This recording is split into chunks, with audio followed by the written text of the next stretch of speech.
Hi, this is Jay Billis of ESPN, and you're listening to the ML Sports Platter.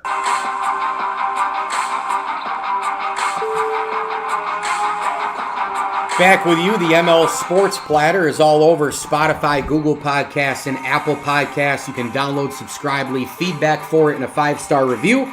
And also find it on the Podbean app, Stitcher, YouTube, and Tumblr.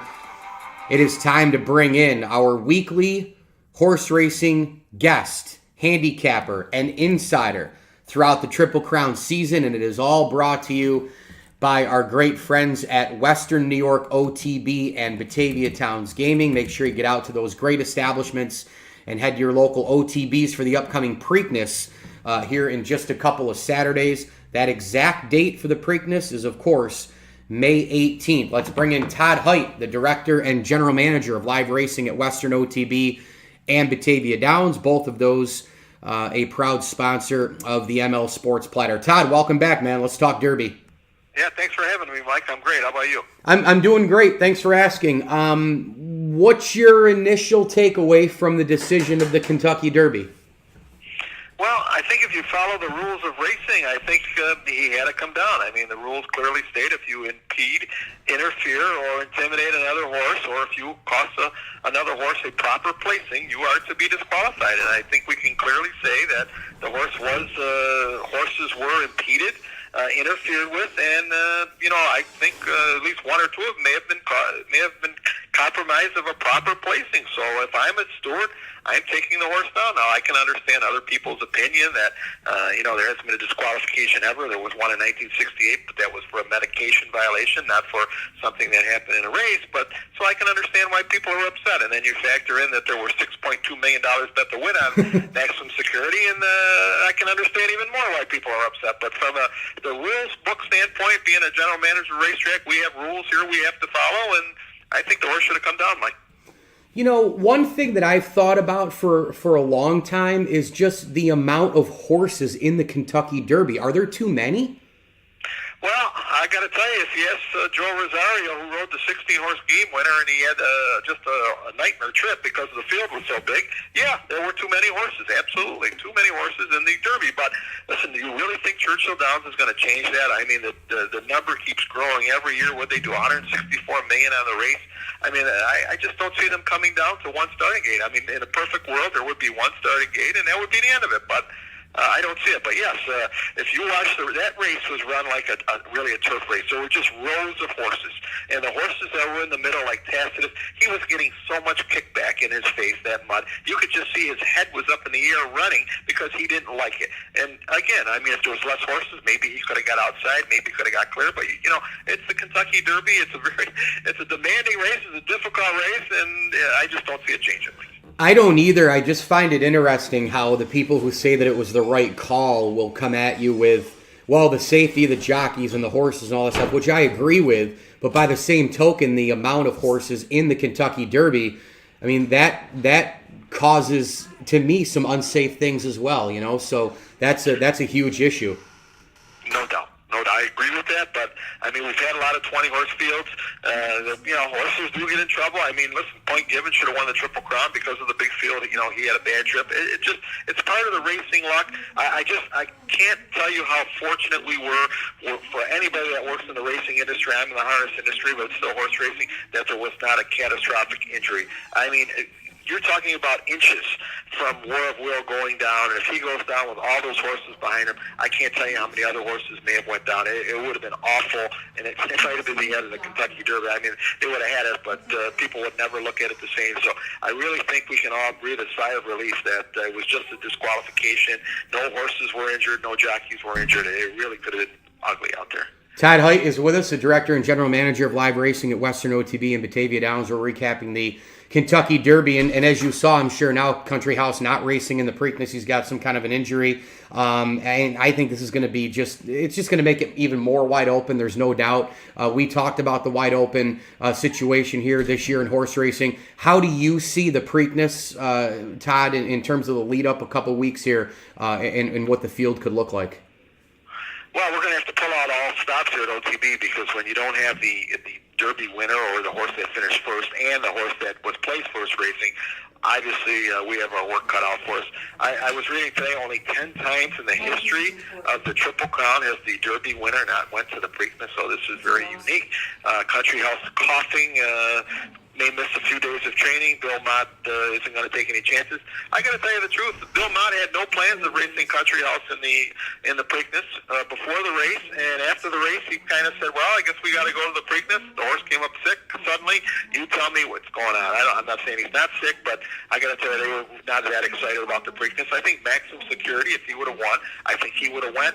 As Gary West said, who's a little upset, obviously. Listen, if someone took $1.8 million out of your wallet, you'd be upset too, right? Even though Gary West is a billionaire, so it's not like me and you, it happened to me and you, but still, it's not a good thing. But I think we would have seen Maximum Security. Now, he got cut up a little bit because don't forget, when his one leg went in between the other two legs of War Will, there had to be contact there, and so he's got some abrasions. It's going to take a little time to heal, but listen, Bob Baffert said improbable, who the reports are he didn't care for the off-racetrack this running. The horse that had all the trouble, who I will tell you, if you go back and watch the replay, Mike, of War of Will, look at the horse that horse has up the backstretch. He is dragging Tyler Gaffalione, and maybe he did come up a little bit empty and deep stretch, yes, but the Preakness is a little shorter. But I got to tell you right now, for me, I don't care who else is running. I'm betting on War of Will. I'll tell you that right now.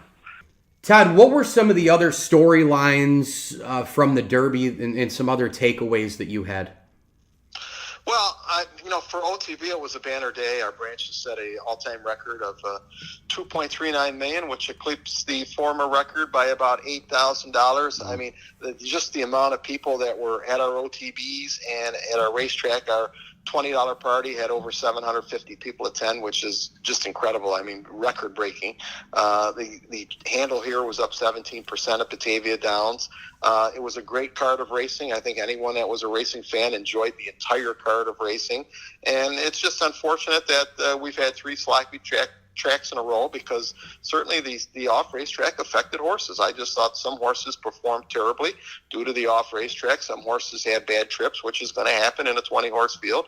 But for the day, it's a day that our corporation looks forward to every year. It's by far our biggest day. We call it our Super Bowl. And we're already making plans for next year, Mike. It's just something that we look forward to. And, it's just a great day. Yeah, it really is. You can kind of feel the momentum, can't you? Like when you wake up, it's Derby Saturday, Todd? Well, I can just tell by my phone, which is blowing up. Who do you like? It doesn't blow up like that any other day. But it's just, why don't people come out for other races? I just, there's so many other good races. Beside the Breeders' Cup, the Saratoga home meet is fabulous. And the Travers is great, the Haskell, and we just don't see the same people for those races as we do the Derby. Now, I think it has to do with something about being spring. I mean, we're all cooped up in our homes, and finally, hopefully the weather's getting better and we can get out. And I think that really has something to do with it in this part of the country. Yeah, no doubt. Todd, before I let you go, I wanted to get into a little bit about Batavia Downs Gaming and the hotel. I mean, just a lot of good stuff going on. You can dine and play and stay. You guys have events out there. Western OTB is always busy with events as well. Kind of give my listeners an idea of what kind of a year you guys are expecting from here to the end. I know there were some sports memorabilia shows that took place the last year or so. So for my listeners who haven't been out to the Batavia Downs Gaming and the Western OTB, they're in that Batavia area, Western New York. What can they expect and why should they come? Well, for me, my first year here was 1973. And that's all we offered in 1973 is we had a couple restaurants and we had harness racing.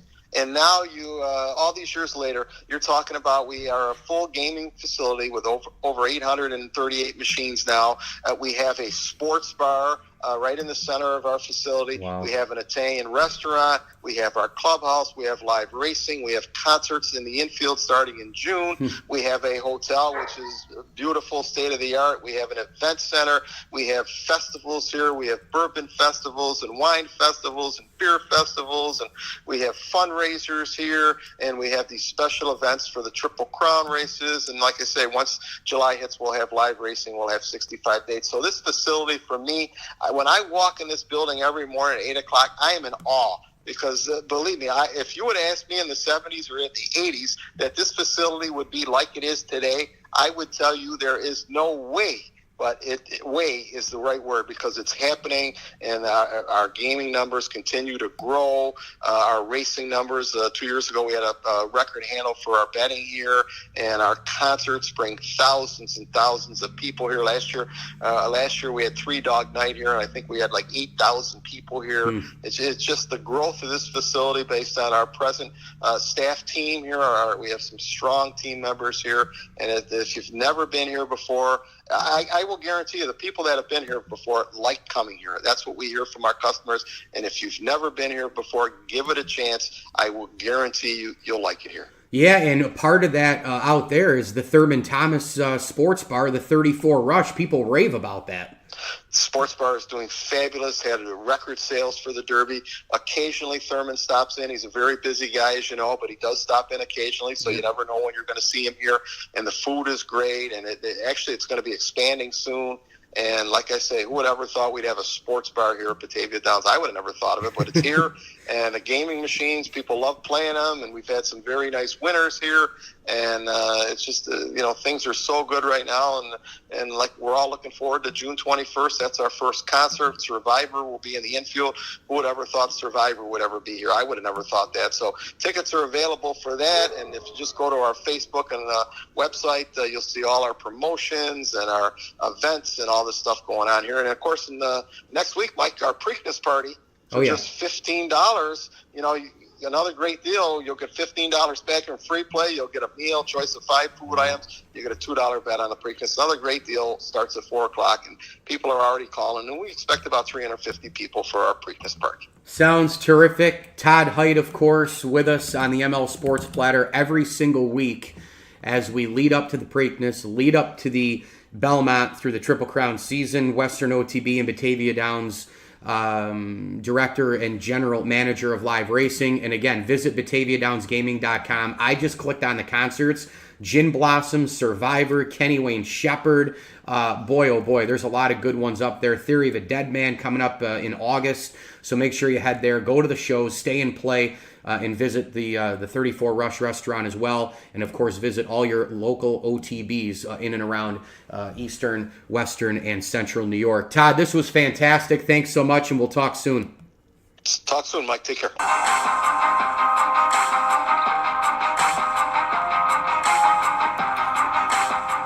The ML Sports Platter is downloadable all over Google Podcasts, Apple Podcasts, and Spotify. You can get it on the Podbean app, Stitcher, YouTube, and Tumblr. Make sure you download, subscribe, leave feedback, and a 5-star review.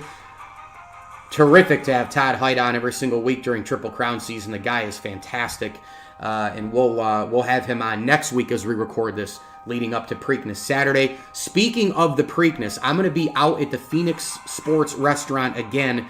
I've got a 1:05 Syracuse Mets game on field. I'll be there probably about 11 a.m. I'll have to work the game, and then I'll be right after that. I'll be at the Phoenix Sports Restaurant in OTB. So come join me. It'll be between 4 and 5-ish or so. Be there for a couple hours. Most likely watch the Preakness as well unless something changes. So you can come out and win some more prizes, get some great food, and of course bet on the race and try to win some cash money. One more tip of the cap. Thank you to Todd Haight. I'm Mike Lindsley. At Mike L Sports is where you can find me on Twitter, as well as Mike L Sports 1979 on Instagram. And this podcast is brought exclusively to you by Western OTB and Batavia Downs Gaming. As I always tell you, enjoy the games and the races.